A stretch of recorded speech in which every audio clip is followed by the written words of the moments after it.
Hey guys, we're currently on the Fortress website and I'm going to scroll right down here. They have a lot of information. I think they've just actually redone their website because it looks very nice, very modern. It didn't used to be like this before.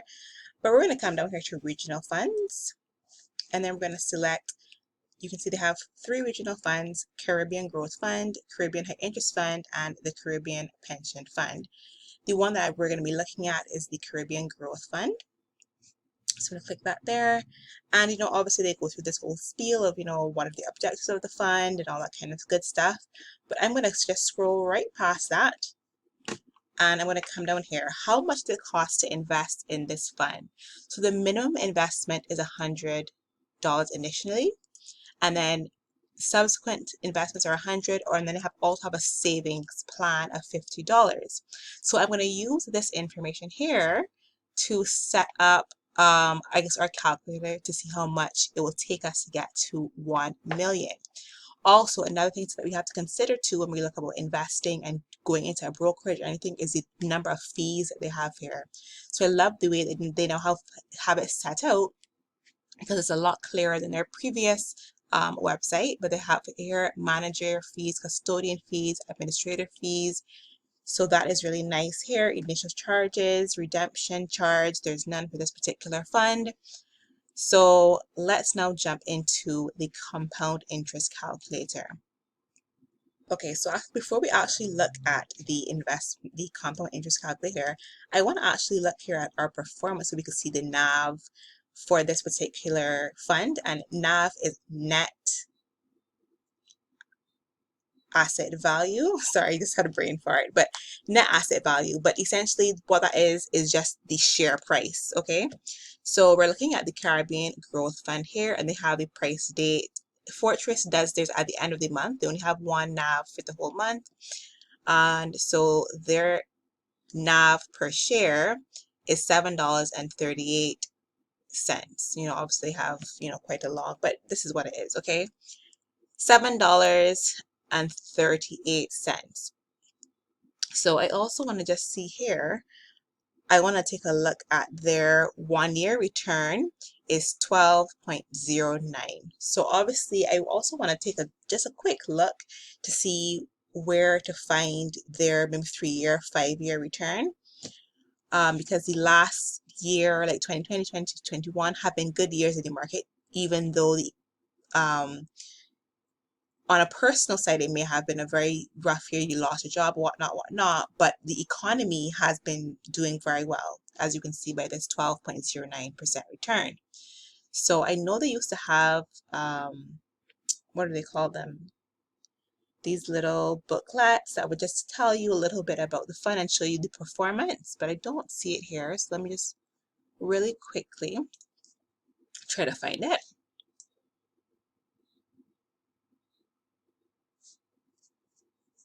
Okay, here we go. Quarterly reports, global funds. We're going to look at regional funds.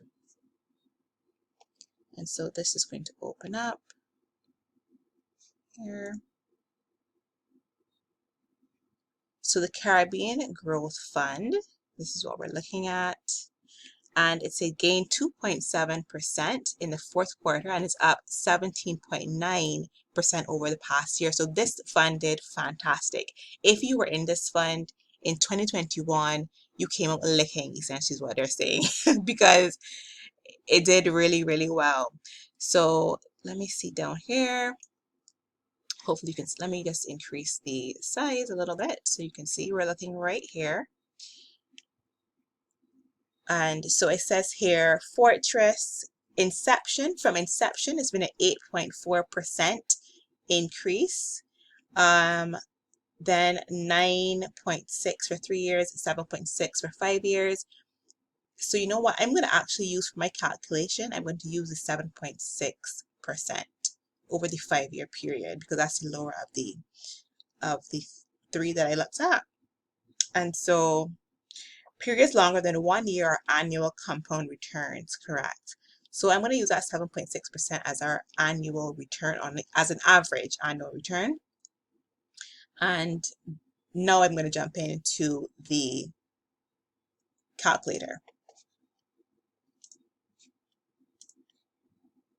Okay, so I'm using this compound interest calculator. You can go to the calculator site. This is what I'm using. And I'm going to put my initial balance is $100.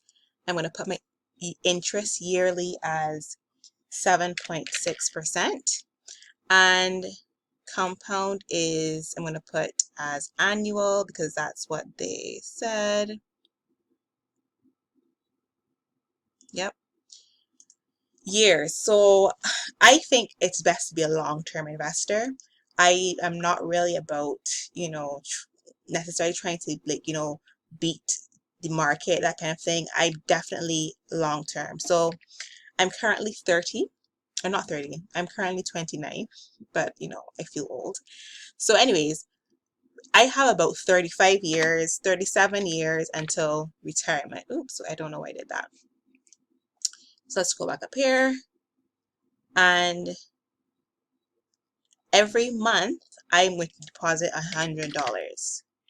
Deposits are made at the end of the month. Okay, increase. Okay, we're going to leave that as 0 there. Let's calculate. At the end of 37 years, how much do I have, right? Now, at the end of 37 years, it says that I would have $230,799.90. But obviously, I'm not going to just put in $1,000. I mean, $100 every month, because ideally, I would like to increase this every single year, right? So, but let's say, for example, let's see how things change. If you then, your initial deposit is 100, you start now, but then eventually along the years, you can put in $1,000 a month. As you start increasing your investments, and you get, more, start making more money and that kind of thing. And so look at that. Total future investment value, 2.3 million. Total interest earned is almost 1.9 million. So I think that it definitely is possible to become a billionaire, but we're not taught that, right? We're not taught that. So my big goal for myself is to start investing before 30. Like I told you guys before, and I think hopefully you've read the actual blog post, I want to make sure that my basics are covered. And I would not feel comfortable doing it. Like I invest in other areas as well, so I'm not too worried about it. But obviously, the earlier that you start, the better it is for you. And if you can invest your money, that would be great. So let me put 500 here and see how that changes things. Because 500, I think, is a more reasonable, more doable amount for everybody, for most people at least. So let's see what happens with that. You still make it to $1 million. You see that? With $500 every month, you still make it to 1 million in 30 years. In my case, 37 years here. I think that's amazing. So yeah, guys, the power of investing. And like I said, eventually you're not going to just stay at $500 every month, because as you start to earn more, you could get better control of your finances, you can invest a lot more as well. So that is that for this quick little calculator. How much did it take to reach 1 million at Fortress? I hope that you enjoyed it, and I'll see you in the next one.